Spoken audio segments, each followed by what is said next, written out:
UAE centre Marthoma സുവിശേഷ സേവികാ സംഘത്തിൻ്റെ 2025 നോമ്പുകാല ധ്യാനമായ സ്നേഹധ്വനി എന്ന ധ്യാനത്തിൽ പങ്കെടുക്കുവാൻ എനിക്കും ഒരു അവസരം ലഭിച്ചതിൽ ഞാൻ ദൈവത്തെ സ്തുതിക്കുന്നു. ഇന്നത്തെ ധ്യാന വിഷയം ക്രിസ്തുവിങ്കലേക്കുള്ള ക്ഷണം എന്നതാണ്. വിവിധ തരം ക്ഷണങ്ങൾ നമ്മുടെ ജീവിതത്തിൽ ലഭിക്കാറുണ്ട്. നേരിട്ടും മനോഹരമായ ഇൻവിറ്റേഷൻ കാർഡുകൾ തന്നും നമുക്ക് ക്ഷണം ലഭിക്കുന്നു.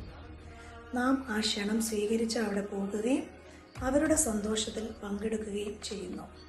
എന്നാൽ ദൈവത്തിൻ്റെ ക്ഷണം വളരെ വ്യത്യസ്തമാണ്. ആ ക്ഷണത്തിന് പരിമിതികൾ ഇല്ല. നമ്മുടെ വിദ്യാഭ്യാസമോ കുടുംബമഹിമയോ സാമ്പത്തികമോ ഒന്നും നോക്കിയല്ല ആ ക്ഷണം നമുക്ക് ലഭിക്കുന്നത്. ദൈവത്തിൻ്റെ ക്ഷണം നമ്മൾ സ്വീകരിച്ചാൽ നമുക്കും നമ്മുടെ തലമുറകൾക്കും അനുഗ്രഹത്തിൻ്റെ കലവറ തന്നെ തുറക്കപ്പെടും. നമ്മുടെ പിതാക്കന്മാർ ക്രിസ്തുവിൻ്റെ ക്ഷണം സ്വീകരിച്ചതിൻ്റെ അനുഗ്രഹങ്ങളാണ് ഇന്ന് നാം പലരും അനുഭവിക്കുന്നത്. വേദപുസ്തക പശ്ചാത്തലത്തിലേക്ക് നോക്കുമ്പോൾ വിശുദ്ധ മത്തായി എഴുതിയ സുവിശേഷം 11-ാം അധ്യായം 28-ാം വാക്യത്തിൽ ഇപ്രകാരം പറയുന്നു: അധ്വാനിക്കുന്നവരും ഭാരം ചുമക്കുന്നവരുമായുള്ളവരെ എല്ലാവരും എൻ്റെ അടുക്കൽ വരുവീൻ, ഞാൻ നിങ്ങളെ ആശ്വസിപ്പിക്കും. മനുഷ്യജീവിതം പ്രതിസന്ധികൾ നിറഞ്ഞതാണ്. പ്രതികൂല സാഹചര്യങ്ങൾ വരുമ്പോൾ മനുഷ്യരുടെ സ്നേഹം മാറിപ്പോകുന്നു. ആ അവസ്ഥയിൽ നിന്നും നീ എൻ്റെ അടുക്കൽ വരിക എന്ന് പറഞ്ഞ് നമ്മെ ക്ഷണിക്കുകയും മാറോട് ചേർത്ത് ആശ്വസിപ്പിക്കുകയും ചെയ്യുന്ന യേശുവിനെയാണ് ഈ ഭാഗത്ത് നമുക്ക് കാണുവാൻ സാധിക്കുന്നത്. യേശുക്രിസ്തുവിൻ്റെ പരസ്യ ശുശ്രൂഷ കാലത്ത് തൻ്റെ ദൗത്യത്തിനായി ശിഷ്യന്മാരെ തിരഞ്ഞെടുത്ത വിധം തന്നെ ഒന്ന് നോക്കൂ. കർത്താവേ, ഞാൻ പാപിയായ മനുഷ്യനാകൊണ്ട് എന്നെ വിട്ടുപോകണമേ എന്ന് പറഞ്ഞ പത്രോസിനെയും തന്നെ ഒറ്റിക്കൊടുക്കുമെന്ന് അറിയാമായിരുന്നിട്ടും ഇസ്കരിയോത്ത് യൂദായെയും ഒരുപോലെ യേശു തൻ്റെ വേലയിലേക്ക് ക്ഷണിക്കുന്നു. ആ കാലത്ത് യേശുക്രിസ്തു ശിഷ്യന്മാരായി തിരഞ്ഞെടുത്തത് അന്ന് സമൂഹത്തിൽ ഒരു യോഗ്യതയും ഇല്ലാത്തവരെയാണ്. എന്നാൽ അവർ സകലവും വിട്ട് അവൻ്റെ ക്ഷണം സ്വീകരിച്ച് അവനെ അനുഗമിച്ചപ്പോൾ അവർ അവൻ്റെ വലത്ത് ഭാഗത്തിരിക്കുവാൻ യോഗ്യതയുള്ളവരായി തീർന്നു.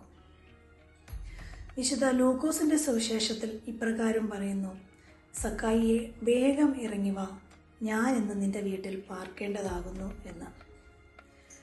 ഇവിടെ സക്കായിയെ വിളിക്കുന്ന ഒരു യേശുവിനെ കാണുവാൻ സാധിക്കും. തൻ്റെ ജോലിയാൽ മറ്റുള്ളവരാൽ വെറുക്കപ്പെട്ട സക്കായിയെ അവൻ്റെ വീട്ടിൽ അവൻ്റെ കൂടെ പാർക്കുവാൻ ക്ഷണിക്കുന്ന യേശു. ഈ നോമ്പുകാലത്ത് നമ്മുടെ കൂടെ പാർക്കുവാൻ ആഗ്രഹിക്കുന്ന യേശുവിൻ്റെ ക്ഷണം സ്വീകരിക്കുവാൻ നമുക്ക് ഓരോരുത്തർക്കും കഴിയണം. ഈ നോമ്പുകാലവും നമ്മുടെ ധ്യാനങ്ങളും മാനസാന്തരത്തോടു കൂടിയുള്ള ക്ഷണം സ്വീകരിക്കൽ ആയിരിക്കണം. ക്രിസ്തുവിൻ്റെ ക്ഷണം സ്വീകരിച്ചാൽ നമ്മുടെ ജീവിതത്തിൽ നമുക്ക് ഒരുപാട് നന്മകൾ അനുഭവിക്കുവാൻ സാധിക്കും. തൻ്റെ മാംസവും സ്വന്തം രക്തവും തന്ന് നമ്മളെ മരണത്തിൽ നിന്ന് അവൻ നിത്യജീവൻ്റെ അവകാശികൾ ആക്കും.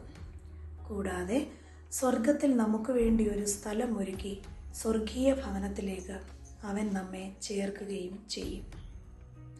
പ്രിയമുള്ളവരെ, സൂര്യൻ്റെ ഉദയം മുതൽ അസ്തമനം വരെയും നമ്മുടെ ജീവിതത്തിൽ ഓരോ നിമിഷത്തിലും യേശുക്രിസ്തു നമ്മെ നിത്യജീവങ്കിലേക്കും നിത്യരാജ്യത്തെങ്കിലേക്കും പങ്കുകാരാകുവാൻ ക്ഷണിക്കുന്നു. ആയതിനാൽ ഈ ലോകത്തിൻ്റെ സകല ചിന്തകളും എല്ലാ ആകുലതകളും കർത്താവിൻ്റെ സന്നിധിയിൽ അർപ്പിച്ച് അവനിലേക്ക് കടന്നു വന്ന് സമൃദ്ധിയായ ജീവൻ പ്രാപിക്കുവാൻ നമുക്ക് ഒരുങ്ങാം. അതിന് ദൈവം എല്ലാവരെയും സഹായിക്കുമാറാകട്ടെ. നമുക്ക് പ്രാർത്ഥിക്കാം. കർത്താവേ, ഭാരവും പ്രയാസവും ആകുലതകളും നിറഞ്ഞ ജീവിത രീതിയിൽ നിന്നും ഉപേക്ഷിക്കേണ്ടതിനെ ഉപേക്ഷിച്ച് ക്രിസ്തുവിൻ്റെ കൂടെ പാർത്ത് നിത്യജീവൻ്റെ പങ്കുകാരായി നിത്യരാജ്യത്തിൻ്റെ അവകാശികളാകുവാൻ ഞങ്ങളെ ക്ഷണിക്കണമേ.